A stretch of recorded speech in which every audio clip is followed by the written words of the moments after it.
retail today, how to get your products into retail.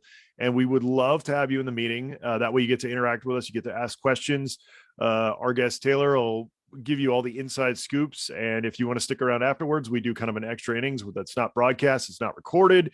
So you get to catch all the fun stuff that we do after the fact. sellerroundtable.com/live. Go there right now.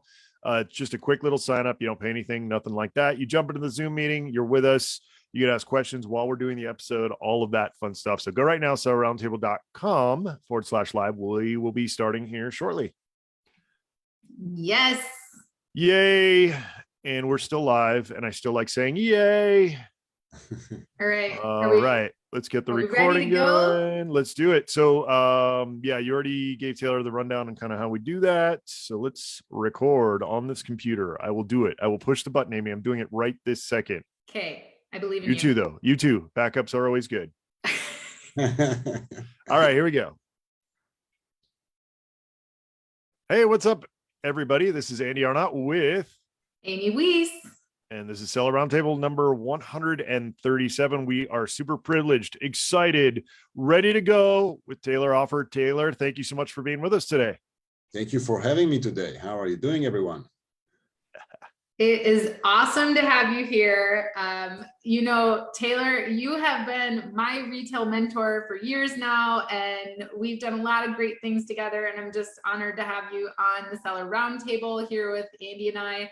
And you know, we're excited. You have an incredible story, but we always start off the show by asking you to give us a blood sample or whatever, you know, you as much or as little as you want to tell us about you. Tell us about you, your background, where you're from, you know, all that good stuff, as much or as little as you want. We require not only a blood test, but a negative COVID test as well. You have to have that to be on the Zoom don't call. Get Talor started on COVID.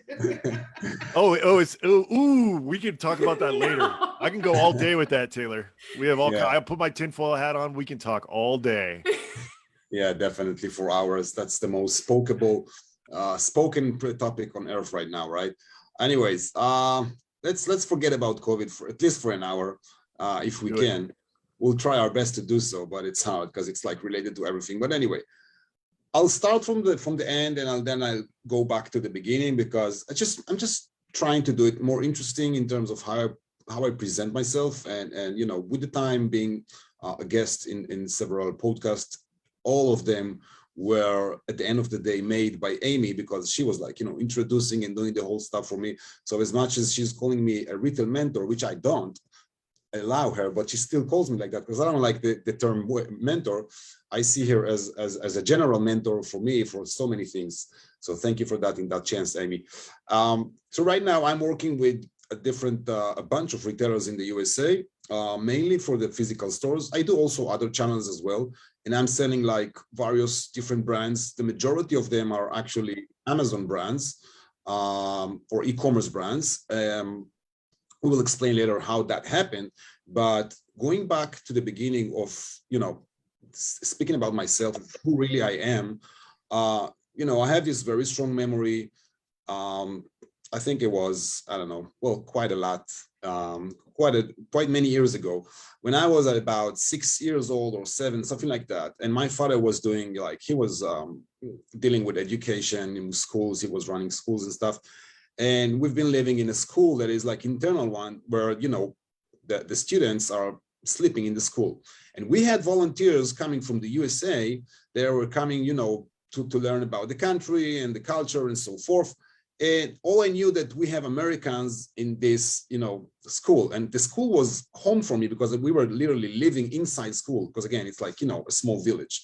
So anyway, my father comes one day and says, you know, it's almost summer vacation by now, and you have two options. Either you just spend your time doing nothing in the vacation and watching TV, or, you know, hanging out with your friends, or if you want, you can work and earn money.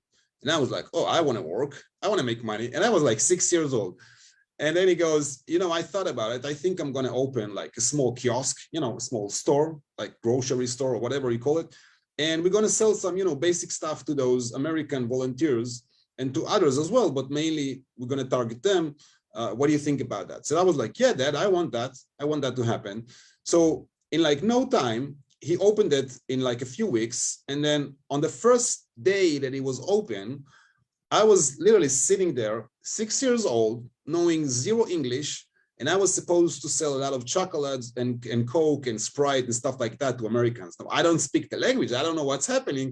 Not to mention that I don't know numbers. I mean, they could fool me all around. But, you know, these were different days, not like, unlike today. But anyway, that's where I started my business road as far as I see it, because I was like learning English and I was learning how to sell and how to communicate. Plus, and that's the biggest, I think, thing, like an asset that I took from there, is that I learned my English. Because if you roll forward in my life, and I was in school and I was doing quite good, but the only thing I wasn't doing pretty much is going to English, English lessons, because I thought like, okay, I know English, I don't need to learn that. And indeed, I mean, my English is, wow, not wow, but it's quite good enough, to manage in my life. And it's funny because I never learned English in school, only in that store. Anyway, we were running that store for years and years. Yeah, so moving forward, I did like the normal road that we're doing back here in Israel. I live in Israel, I stay in Tel Aviv, that's my hometown.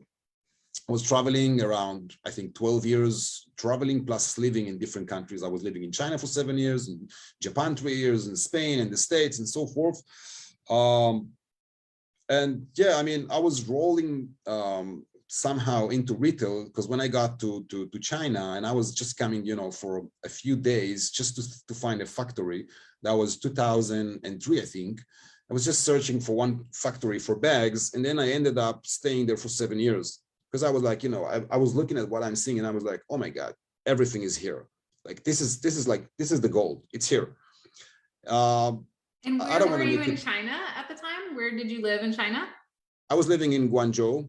I don't want to say bad words about Guangzhou, but I do have a lot of bad words, because it's one of the roughest places to live in. It's really, really tough, especially back at those days. I mean, now it's a little bit more like Shanghai and Beijing, but back at those days, it was like, it's hard to imagine, because 1 million factories were existing only surrounding Guangzhou, not inside the city. And inside the city, you had a lot of, pirate factories, unregistered and stuff. So think about it, how much pollution and how much mess in the city. Anyway, I was somehow engaging with a friend, and he was working with big labels in the States. He was doing private label for Walmart, and he was doing for BCBG. He was also doing Darian Jeans, who still belonged to Beyonce. So I was joining him, and I started, to learn how you do the retail stuff, because I knew about production, because I was doing production even before that. When I was living in Japan, I was producing in other countries, in Thailand and Korea and so forth. But then I had, my big lesson of how, all right, you can produce, you can do everything in terms of the production and supply chain, but what about the selling side? So that's where some people would say if you don't sell, you're nothing, right? Because you can make products all day long, but if you can't sell them, then you're still stuck, right? Exactly. I was coming actually from the sales part, because what I was focusing on Japan was actually the sales, not the production. The production was a side issue. It wasn't even an issue, especially when I worked with Korea, was much easier than the Chinese one. It was more expensive, but much easier. Anyway, so I learned how to do the business with those retailers, and I learned a lot. And then rolling to 2000, I think 6, 7, more or less, I started my own private label at the same time. And I was doing electric items, and I was selling them at Canada and USA to Costco mainly. And then rolling again to 2010, I got back to Israel with my wife, which I got to meet in China. And she's literally living like 15 minutes from my house here in Israel, but we met in China. It's funny. Like, so anyway, just a side note, I offered her a week after we met. And to be honest with you, I had, at the same day we met, we sat down and we were talking for like 5 hours, I think. And at the end of that, I was like, looking at her and saying like, I have something to tell you, but I'm going to wait for a week until I say that. I don't know why I said that, But anyway, a week later, I proposed her, and yeah. So anyway, we got married. The rest is history. A month after that, we were married in Israel. Anyway, I got back to Israel, and I thought, I'm going to travel, obviously, back and forth to the States and to China because of my business and everything. And then I started to build a few other brands. And during those about 6-7 years between 2010 and 2017, I worked with approximately, I guess, 50 to 70 different retailers in the States, more or less. We're talking about Macy's and Target and Costco, and obviously Walmart a little bit. I don't like Walmart that much, but anyway, Nordstrom, Neiman Marcus, you name it. CVS, anyway, you're a CVS vendor. Right. That Staples, happened a little bit. Office Max. Right. I've seen your invoices. Right. I cannot mention all of them, but right, yeah, definitely. And your retail invoices make our Amazon sales look sad. No, come on. I'm jealous at you guys. I mean, you did the right step, obviously, but then I was looking at those Amazon things and e-commerce things when they all started back at, I think, 2008. And I even had a dinner, and I had a good relationship with the madeinchina.com owner. They were supposed to be the second Alibaba, but Alibaba went, becoming a super high-end, not high-end, but super successful company, while Made in China just went down and down. I don't know why. But anyway, Lawrence was one of the owners, and I was in good relationship with him, but I couldn't get myself into the online thing because I was like all about retail, because that, you know how to say, when you do something and you want to do it good, you have to go deeper and deeper rather than just, spreading all around and, starting to do different things. And then there's no focus. Anyway, so 2017, my last brand that I did, which was wearable tech accessories, was not really relevant anymore because a lot of vendors came in and a lot of things happened. So I was like, all right, let's just close it step by step. Everything is good. We'll see what happens. And I really was wondering what's going to happen next, because I have all these connections with the retailers and I want to use them, but I don't really want to produce because I also got tired from China. So luckily, a few Amazon sellers approached me, hearing about me from other friends, saying, hey, we have these beautiful products and we want to sell them in retail. And we know that retail is huge. So we don't know how to sell them and who to talk with and all this stuff. You have any idea about that? So I was like, yeah, mate, sure, why not? So I started to realize that there's a lot of potential with online sellers, because when I was doing what I was doing and they were doing, their own online platforms, it doesn't matter, Amazon or Shopify, whatever it is, they were learning the same thing that I was learning about supply chain. They know how to handle the Chinese. They know how to do branding, at least basic one. They know how to pack a product. They know how to differ it from what is in the market. They know the language. It was the same language that I was speaking, and I had no one to talk with that language until all the Amazon seller came.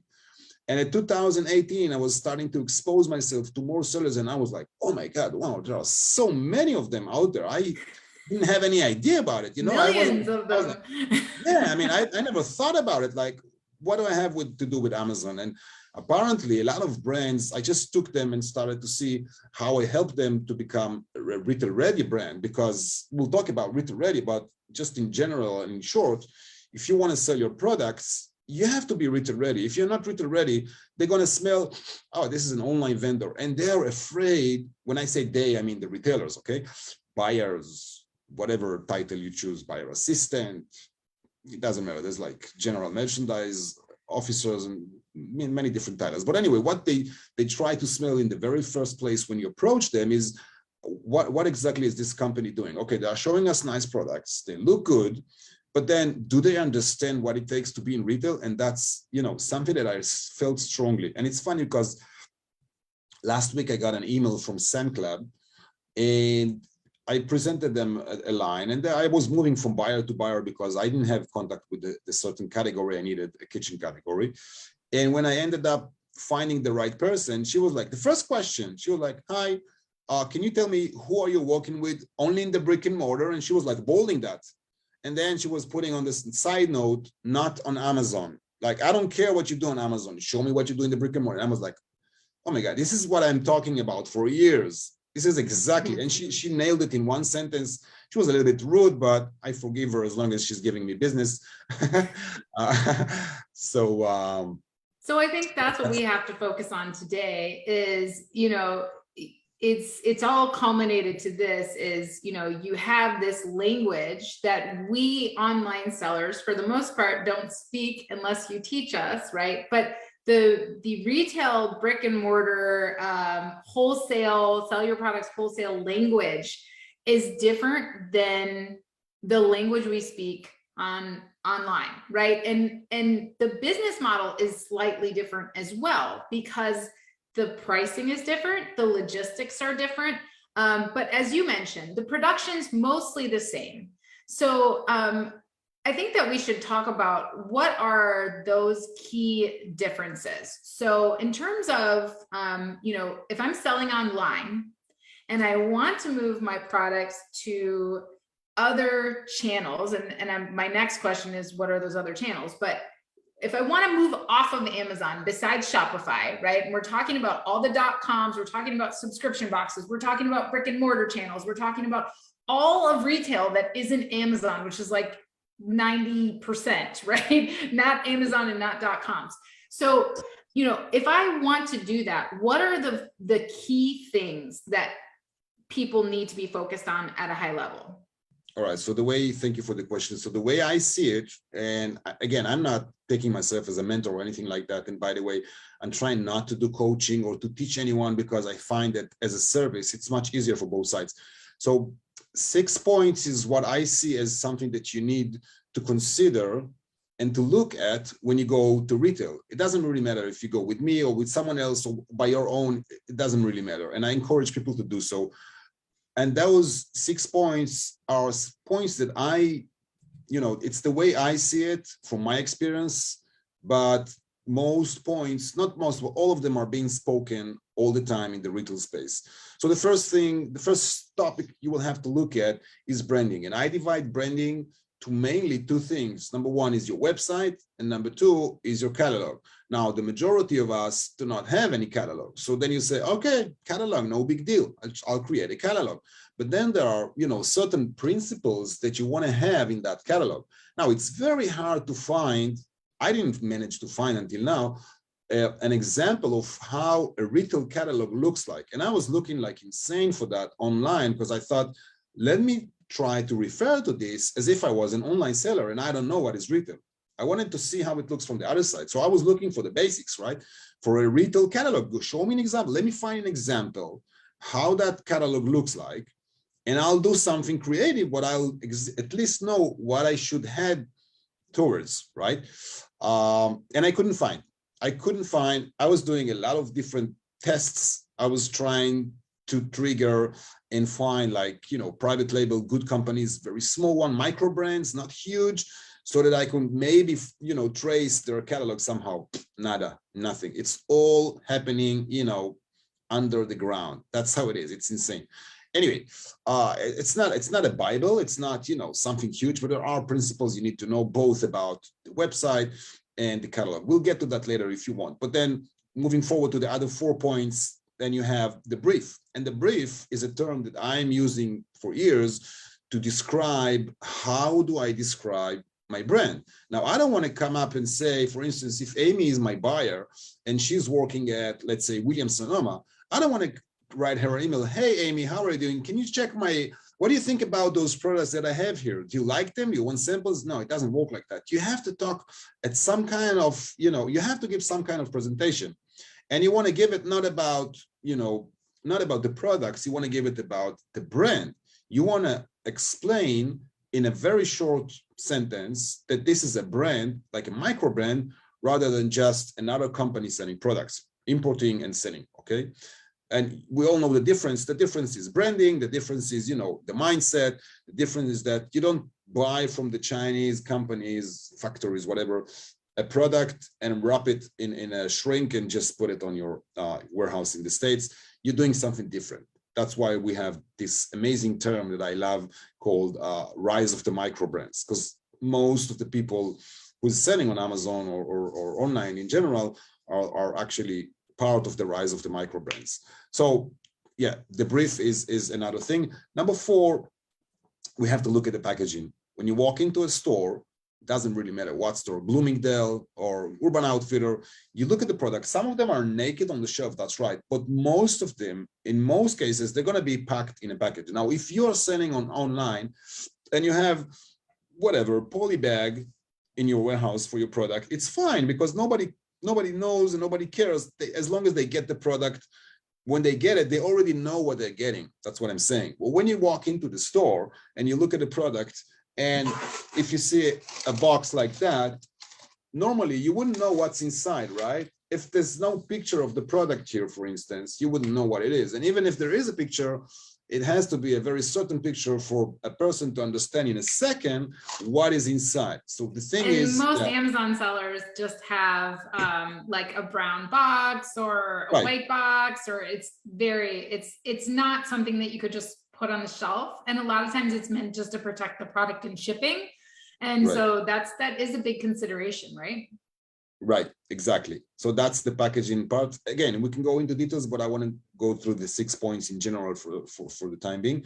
And the other 2 points are actually kind of going together. So number 5, I'm sorry, is the research. Like if I look at the product that I want to sell, at the brand, okay, and I'm seeing your brand, Isaac, Jessica, Scott, Carmel, Christine, Vladimir, I'm looking at your brand and I'm thinking, okay, I want to sell it. I know that it's good for retail.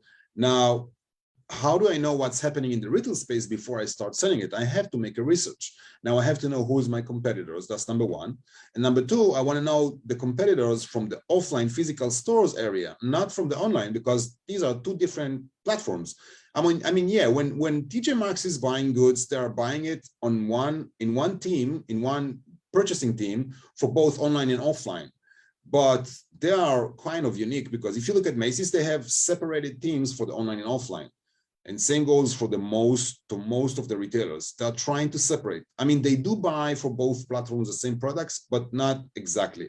There are, difference.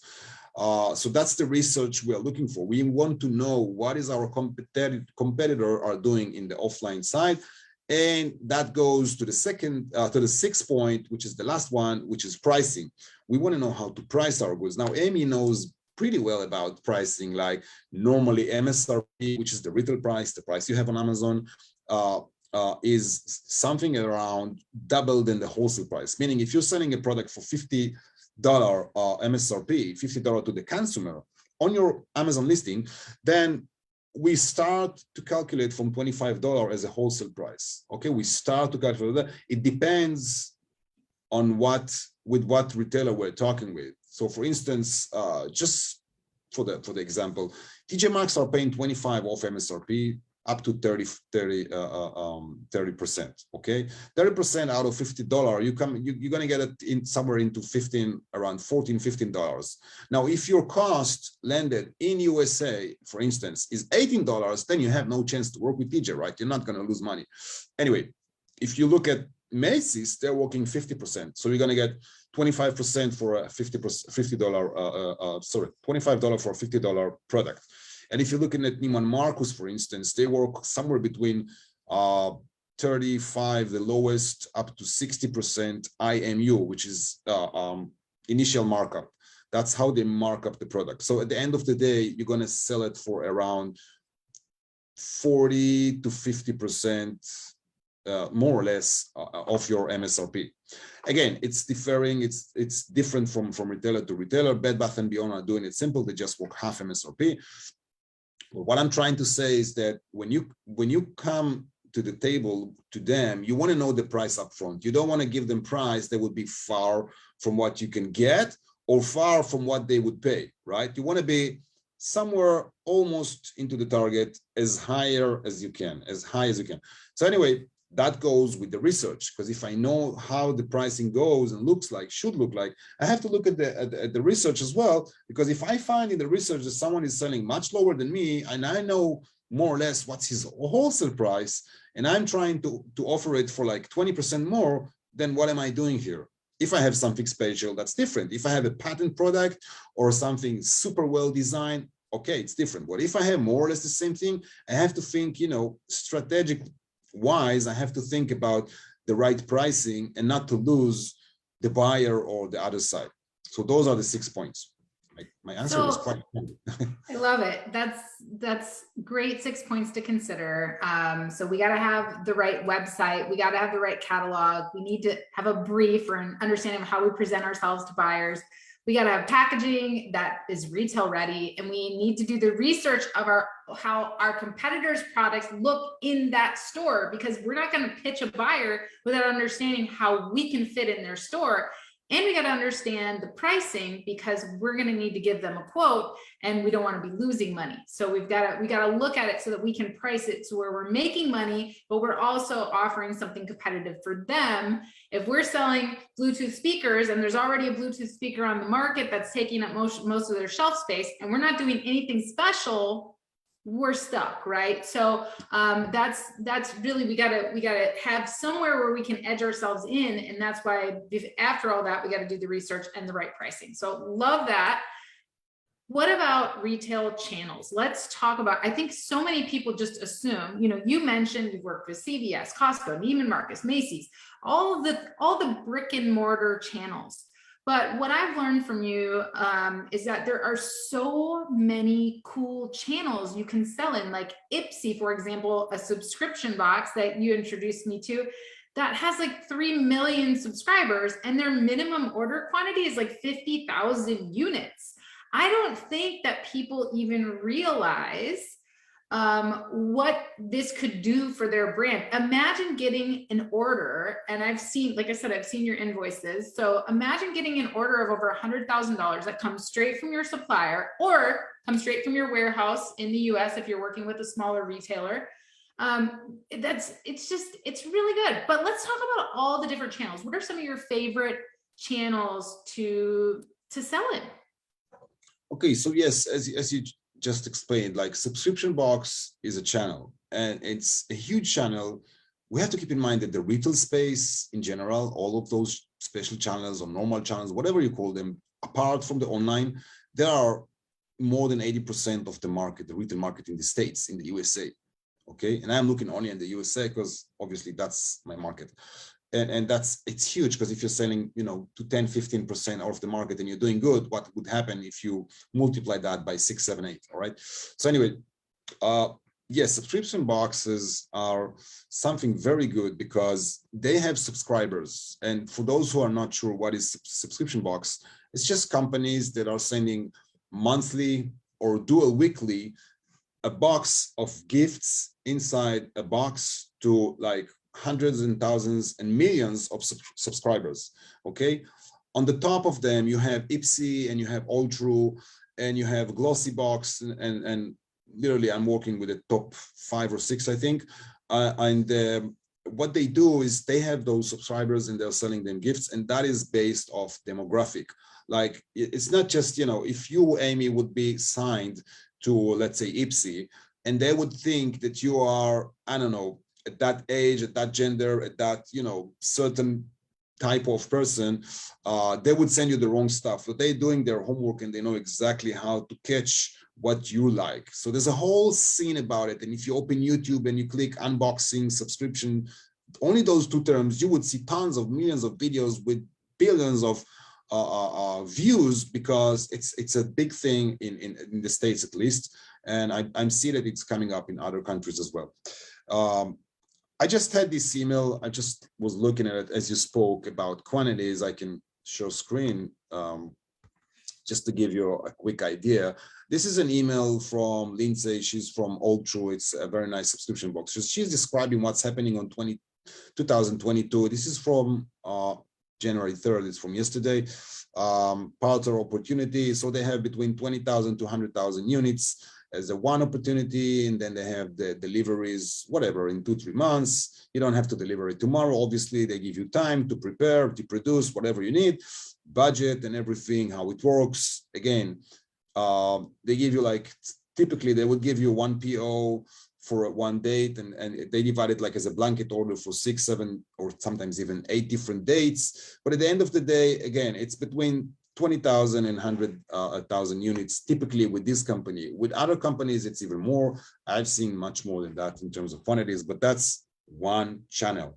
Another channel is the .com. Like, if you look at the top 10 .com channels in the States, obviously you're selling in the number one, Amazon.com, but then you have Walmart, which again, Walmart is not my field. I have to say that. I mean, there's a lot of, very talented people who's doing specifically with Walmart. I'm not the address for that. I can work without Walmart online. It's not a problem for me because I know the offline buyers, but it's not something that I.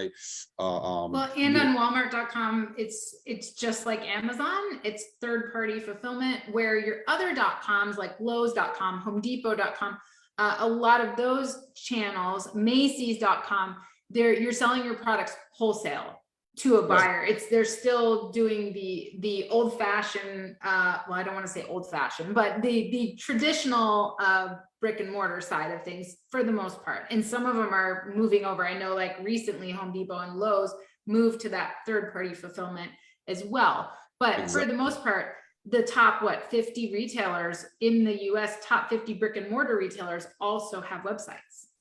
Right. And they buy and they ship exactly as you mentioned. And again, yes, Home Depot is now doing the third-party seller thing, and also Macy's, they also have that thing. TJ Maxx, no, TJ Maxx, Marshalls, Home Goods.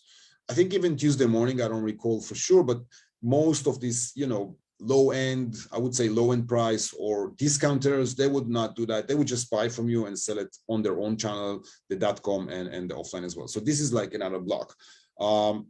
Another thing you have is like media and TV. I'm saying media because there's different opportunities in the market, but if I focus on the TV, which is the main thing, there are TV segments, and I'm not talking about, those channels where they sell you 24/7 products. I'm talking about different stuff. For instance, there's a show, and Amy know about that show because I'm talking about it a lot because I've been doing fun with them. There's a show called Good Morning America in ABC channel in the States, quite known by Tori Johnson. I happen to know her assistant. We're in a good relationship, so I'm showing her products from time to time. And inside this show, which is, I think it's going to somewhere around the crowd, is something around 150 to 170 million in the States, which is quite, huge in terms of how many people are going to see your products. And anyway, in that Good Morning America, there's like a segment called Deals and Steals. There's another segment called The View, and there's a third one, I don't recall the name. But anyway, showing your products in those segments is gonna bring you crazy traffic, and you're gonna sell products in like crazy numbers in no time. Okay, it's and like, QVC as well, right? It's another, you have QVC, so you have kind of HSN, like TV selling. Right. QVC, HSN, there's a lot of them, but I'm just talking about those that I constantly work with. Okay, I used to work with QVC. I lost contact from some reason with them, but then with the Good Morning America, it's still going on. It's going good. So this is another channel. Obviously, there's also the traditional channel, which we spoke about quite a lot, again, Amy and me, which is the moms and pop stores. When you say moms and pop stores, some people call it specialty stores in the States. You're referring to a standalone store, like a family store, that's why they call it moms and pops. Like mommy and daddy has a store, they go in the morning, they open the store, they sell toys, they sell gifts, they sell whatever. It's a cute store. It's not a chain store. You're not talking, to something huge. But the good thing about those stores that if you collect whatever, 100, 200, 300, 400 of them, and each and one of them is ordering typically between $500 to $3,000 a month, because that's normally what they can scale with, then you have a nice business with them. And the good thing about them is that they have different payment terms. Payment terms, I guess, is another question Amy is going to ask me at some point.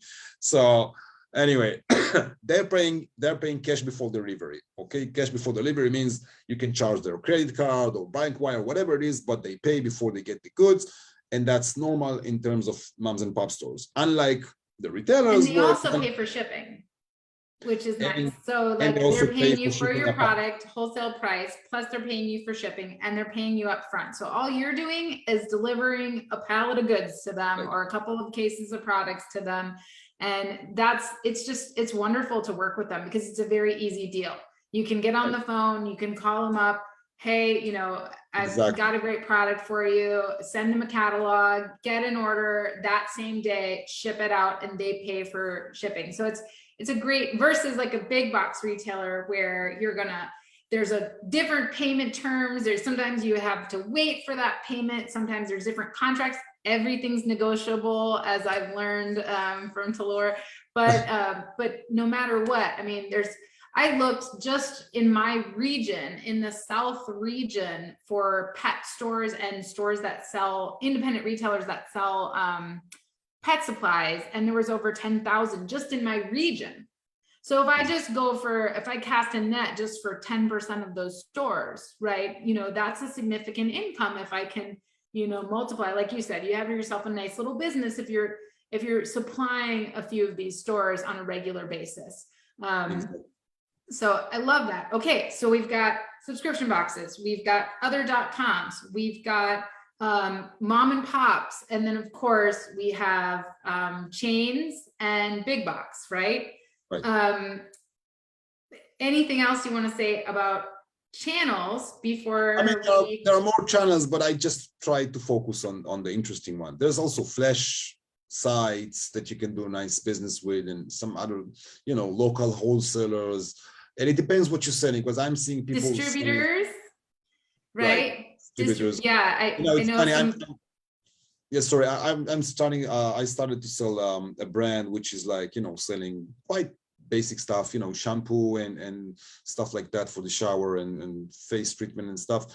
And all of a sudden, I don't know from where, someone from my team came up with selling to Harrods, and I was like, what do I have to do with Harrods? They don't buy such things. But it turned out that they do. Okay, so you have to think. What I do think that is trying to encourage people to think wider.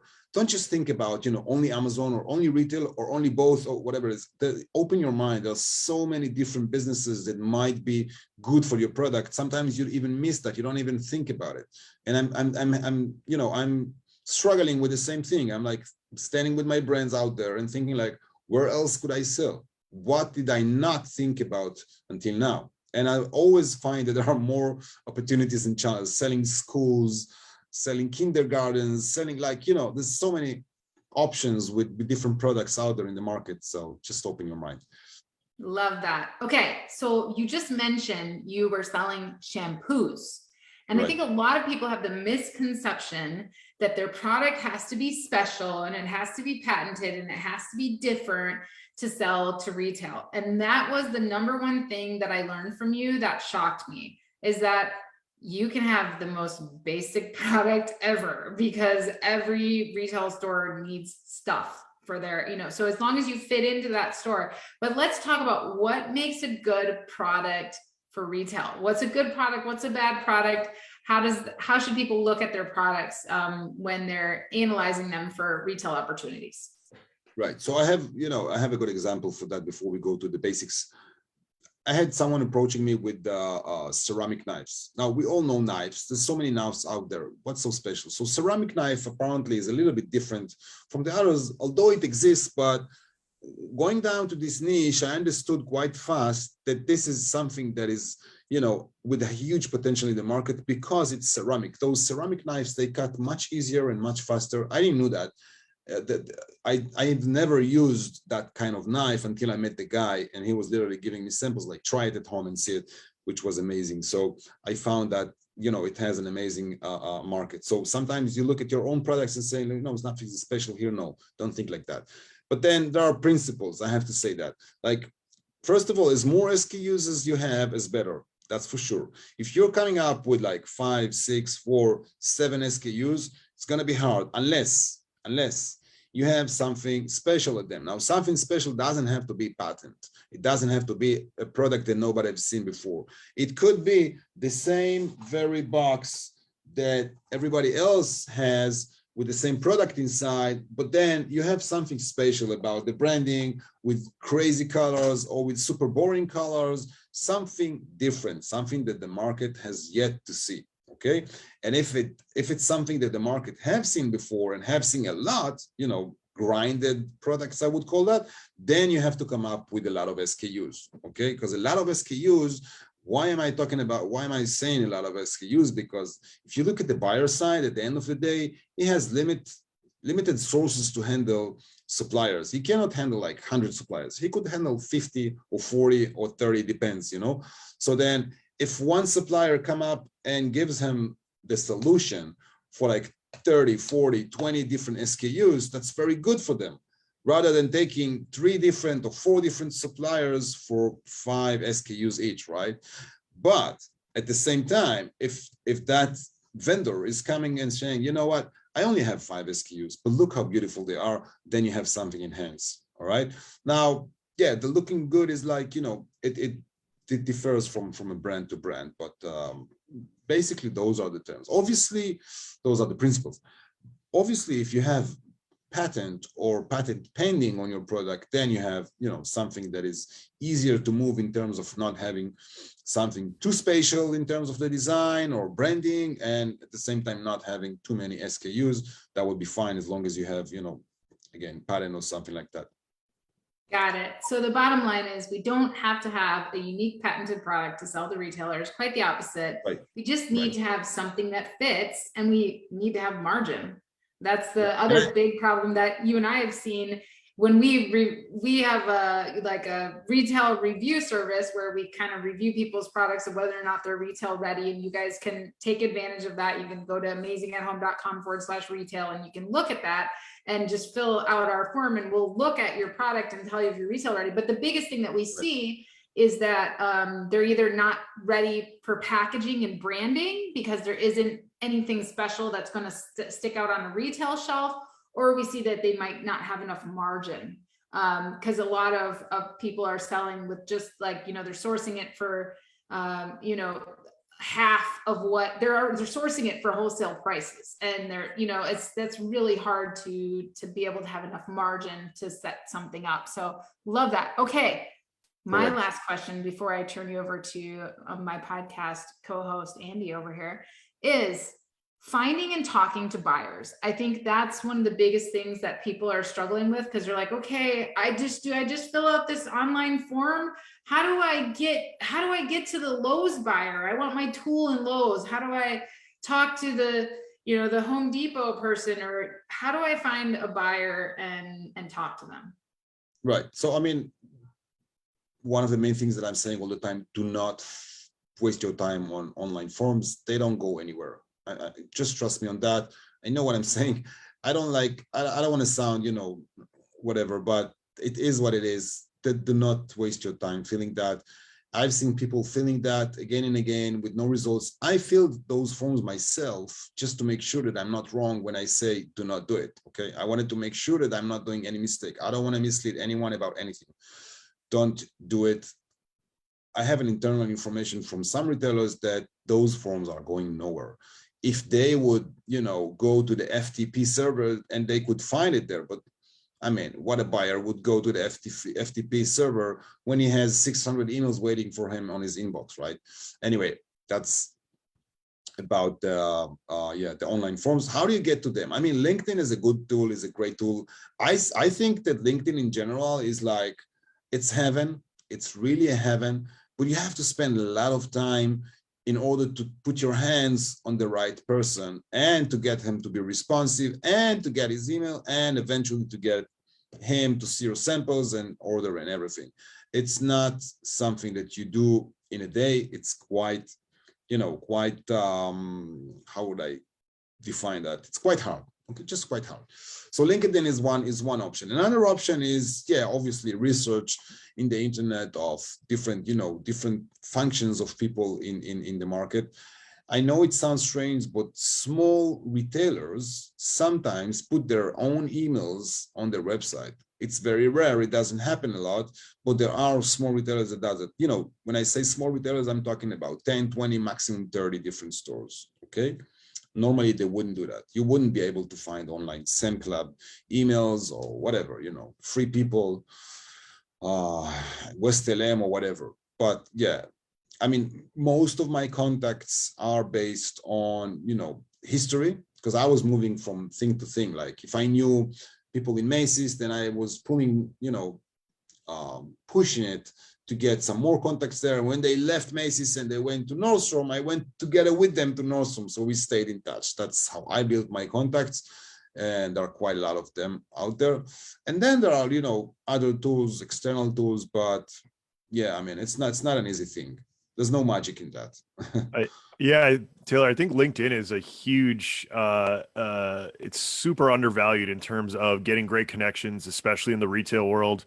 One of the things you were talking about, it can be difficult, but if you put us, take a couple hours, write a quick system for a VA from the Philippines, and give them your login info, they can go out and touch a lot of people in terms of, say, like you said, Costco, right, is one of your target retail destinations, right? Then you would go on and use LinkedIn search to find people in those job titles that would most affect your ability to get there, to get attention there, and connect with them, and then just start messaging them. 90% will probably not reply, but you might get one or two, and at least get a foot in the door. So I think that's a really good technique, and it doesn't work, not only for retail, but like any type of business.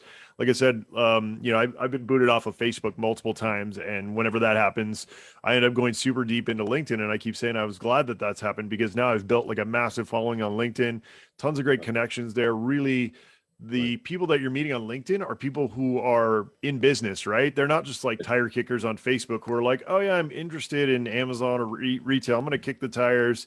Oh, I sourced this one product, it was a failure, and I moved on. The people on LinkedIn are established, right? They've been doing it, or at least they're more serious in getting things done. So I think that's an awesome tip there. So I want to pivot a little bit to, on the more professional side of things. You were talking a little bit about like branding and packaging and things like that, but I think that that's an afterthought, right? When somebody's starting, especially if they started on the online world and they want to transition into retail, packaging on Amazon is usually pretty basic, and not very exciting. So do you suggest that people should try to start out with some really great packaging, and branding, or do you think you should prove the concept, on the other channels, and once you prove that concept, then maybe go into new iterations on packaging and branding? So I think, here's what I think. I mean, if you're already having a brown or whatever blank box for Amazon, why don't you brand it? Why don't you do it something, better? And if you're already doing it better and becoming like, day by day, becoming a better brand, or more, micro real brand, then you should also keep in mind that you're going to have retail at some point, either tomorrow or yesterday or in a year, it doesn't matter. But thinking about that, you might want to think, okay, is my product something that is going to be on the shelf, or is going to be hanged, or is going to be stacked, or how is it going to be presented? And if it is hanged, then you would want to, create an option at least for JHook, so that they can, at the end of the day, being hooked, or if it's not, then you would want to think about what attributes you want to show on the box, on the outer packaging and everything. And that's something that is easy to do. So when your next batch on Amazon, coming to Amazon, you might want to say, okay, I'll take whatever 20, 30 pieces, and I'm going to put them in my warehouse, and they're going to be packed with the new packaging. All right. And I'm going to have them as samples, up and ready for whatever happens for retail space. Okay. That's on that side. As for branding, I mean, I think the most basic thing and the most, beginner point is to look at colors. Now, colors is something that you can, there's a color per persona or persona per color. You can find it very easily in the internet in terms of, if you look at, for instance, if I'm selling like baby products, what are the colors that baby loves, right? And it's not necessarily those green, yellow, and red that everybody sees on toys. There are more colors and better colors. So if you search a little bit in Google, you can find those colors, and they say, okay, here is where I start to build my story. I'm going to play with those colors, and I'm going to look what is going to be the trends this year and next year. And the trends are all over Google, all over the place. Trends, you can, some people are predicting for 2024. Okay, so you're going to know what's coming up next, and you're going to say, okay, I'm building my brand on that direction. My logo is going to be related to that. My packaging is going to be related to that. And obviously the website is going to be related to that. So, you know what, I'm trying to give you a quick view talking about a catalog. So this is like a typical retail catalog, not really exciting. And those products are super basic. I actually I wasn't sure I'm going to work with them because it's too basic, but we ended up doing great sales. I don't really know how it happened. But anyway, the lifestyle images here are very basic. As you can see, it's a little bit, it's even like trying to be boring. Okay, they're trying to be boring, but in between, you could understand, and I built that catalog with them, mostly on my side, but you can see that all the information that needs to be here is here. Immediately they realize that there is colorful options on the side here, and they see all the attributes that they need to see and everything, in pricing and wholesale pricing and so forth. And if I look, but this is something casual, okay, because these products are casual. And if I look at the last catalog I did on my own private label, this was my own brand, you can see here that it's different in terms of, it's trying to get you attracted all the time. It's trying to surprise you all the time. It's trying to be unique all the time. The colors are, the background is changing. Everything is changing all the time. There's, those infographic or whatever you call it, images in between. And the whole focus here is showing like, I'm sorry, what did I do? I clicked something wrong here, I think. I clicked something I shouldn't. Hold on. The screen sharing is paused. Oh, okay. We're good? It's recording? Yeah. Yep. Sorry that. So anyway, the thing with that I was trying to say is that you have to match your catalog and your branding and your website to your products, to what you sell. It could be boring. It could be exciting. It could be crazy. Dogs, cats, stuff like that. It has to be something fun. It has to be something light, because that's what dogs are about. That's what cats are about. That's what, animals in general are about, giving us good feelings. So that's what, light feeling. So anyway, I think you got the point. Yeah, no, I love that. And some of the other things that, people might want to look into when they're coming up with those kinds of things are industry leaders, right? If you're in the technology space, maybe looking at Tesla or, looking at people in the industry that are kind of leading on the bleeding edge of design and branding, and those, get some great inspiration from them. The other thing that's I've looked into before that I find is super interesting is coloring in terms of driving emotion, right? So I guess red is a very strong color when it comes to food products, right? So like Coke is red, a lot of red in like McDonald's. Santa Claus is red. You know why Santa Claus is red? No, I don't. You ever heard the story? Oh, because we'll buy more? The first time they did the image with him and everything, it was with Coca-Cola. And since then it stayed like white and red. I just heard it this week. Never knew that. You know what? I might have heard that. Yeah, that's interesting. But yeah, so I mean, I just searched food retail marketing color red, and I got a bunch of articles. So just do some Googling. There's some really interesting stuff in terms of psychology when it comes to coloring, and things like that. And then, also, like I said, check out industry leaders to get some really cool ideas in terms of forward thinking colors and designs, for, like you said, baby or whatever kind of niche that you're in. Right. I'd like to go back to, a lot of the people listening probably are not doing retail right now, and, don't even know where to start. So what are some, major perceived hurdles, when people are just starting the journey about thinking that they want to start getting into retail? So again, it's built on the 6 points that I mentioned, but you have to, I'll answer in 2 points. You have to consider yourself as a micro brand, even if you have the most basic items on earth, like whatever, stupid cable to charge your phone or whatever it is. You want to look at it as a brand. You don't want to look at it as a product. And when you look at it as a brand, it's your own baby. You want to develop that. You say, okay, I have this cable. What else can I do? Oh, can I do a denim color cable? Can I do whatever, pink and red cable, with lines going across it or something special? Can I just do a special packaging? Can I do something different? This is branding. Now, that's number one. Number two, I want to share with you guys that, the majority of my business, and I'm a little bit glitching from the topic, but the majority of my activity right now, and that's where my business focus is on sales, selling the brands, like getting orders. That's where I do my money. But then from the other hand, I always want to see more brands in my field, and I want to sell more brands because it's never enough. So what I do is I look at different brands from Amazon, and I'm like, some of them are not retail ready. And I was thinking for a long time about it until I established a service. And the service I do is like taking them, putting them into a tube where they are getting on one side as an online oriented brand, and pulling them to the other side of the tunnel with my sources as an offline and online brand, meaning I'm doing as a service the retail ready thing. And why am I doing it? So I'll be able to sell more brands. Because if I don't do that, I will just sit there and wait for people to do that themselves. Some of them would do, but some of them would not. So I'm just saying that. But you have to think, again, as a brand on your products.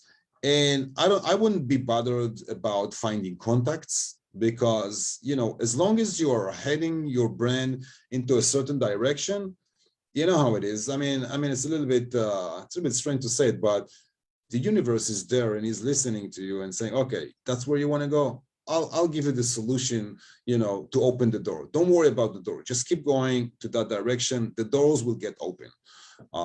That's it. That's how it happened to me. Because I was like, you know, I didn't know those whole 60 retailers when I started this whole thing. They just, you know, one thing led to the other. So yeah. Yeah, absolutely. I love that. My wife and I are just finishing up Miracle Morning, and you know, and you know, things like The Secret and all that kind of stuff. All that stuff seems really hokey and kind of weird, but a lot of it really works. So, you know, as long as it works, then why not, you know?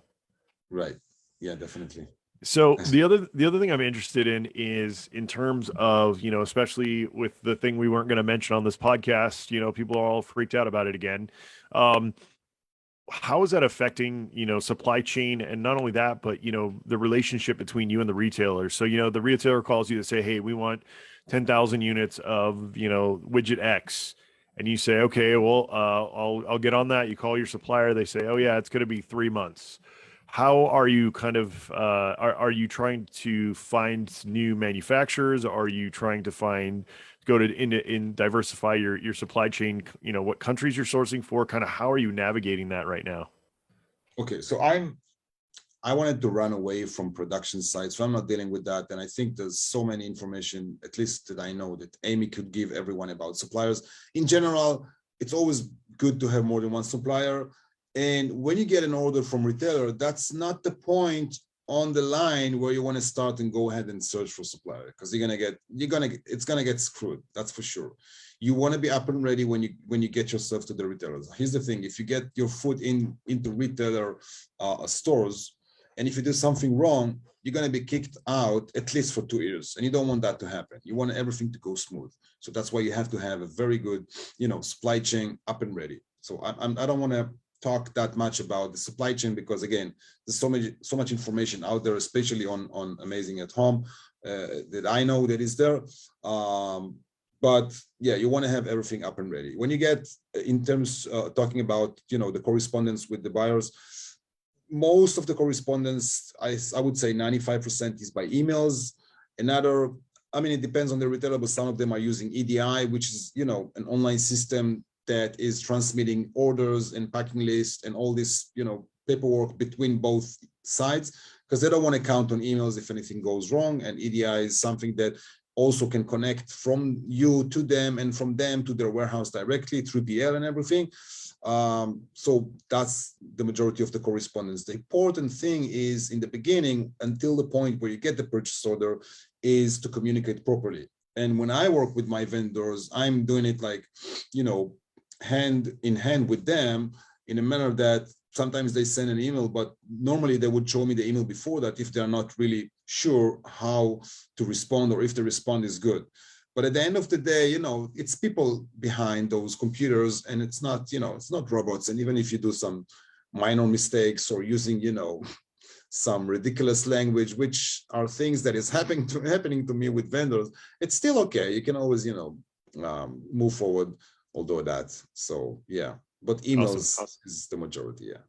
Cool. So what we always like to wrap up with are some personal development, you know, things that you're doing right now in terms of personal development for you, you know, any books, podcasts, anything that you know, some kind of special meditation, kind of just enter, you know, general life boosting that you're doing right now, anything like that? On my side, well, the only thing I'm doing, I wouldn't call it spiritual besides praying, because I'm Jew and I'm praying every morning. I mean, look, my morning looks very, very, I don't know, strange to other people at least. I start my morning, well, 5 a.m. My guy is waking me up like, Daddy, I want to drink something. But anyway, 8 o'clock, I'm in the gym. I'm doing CrossFit, the same way that Amy does. She's doing it at 6 o'clock, I think. I'm doing it at 8 a.m. I'm lazy. And when I'm done, an hour later, I'm in the synagogue for an hour. So I'm like getting, I'm getting like balance right out in the morning, like having family first of all, then I having, everything I need for my body, getting in shape and, struggling with barbell and stuff like that. And then the third thing, I'm getting the soul side from the synagogue. I'm sitting there 1 hour praying, everything is cool. And then boom, I'm on my computer at 10:20. And yeah, that goes until, well, now it's 12 at night. So, and it's normal. It's Right. totally Right. Yeah, I know. I don't know many entrepreneurs that aren't working, late into the night. I know my wife and I are always, we try to at least get out of the office at home and sit up on the couch, but both of us are on our laptops making calls, doing emails, all that kind of stuff. So totally get that. All right. Well, Taylor, we've come to the end here. It's been awesome having you. Thank you so much. Let people know how they can get a hold of you. Well, there's my website, retail-empire.com. If you look at the website, and I think Amy, I believe she have the link, but there's a retail ready service on the left side. If you want me to look at your brand and tell you what I think, if it's if there's any opportunity and start to communicate with me, or there's also the contact page on my site that you can contact me in so many different ways. Very easy. I have a US number, an Israeli number, WhatsApp, Telegram, you name it, even Twitter. Oh, wait, there's still people on Twitter. You haven't been banned yet? Well, I haven't been banned yet, but I'm afraid to be so. So that's why I had get R, whatever the name of that is. Getter. R? Yeah, Getter. I think it's, Getter. Yeah, Right. I don't know. There's so many these days. It's like a new one every day. That's it's hard to keep up. It sounds like TikTok is the only one that you can get on and kind of get away with just about anything, right? I guess so. I don't have TikTok. Weird, but I don't. Yeah. It's one of those ones where I guess I'm getting too old to like understand it, right? I'm like, I don't quite get it. So that's when you know you're getting old. Yeah, exactly. Hey Taylor, thank you so much for being on. Really appreciate having you. And we'll have to have you on again. I know that we could have kept going here because there's so much to talk about there. So really appreciate it.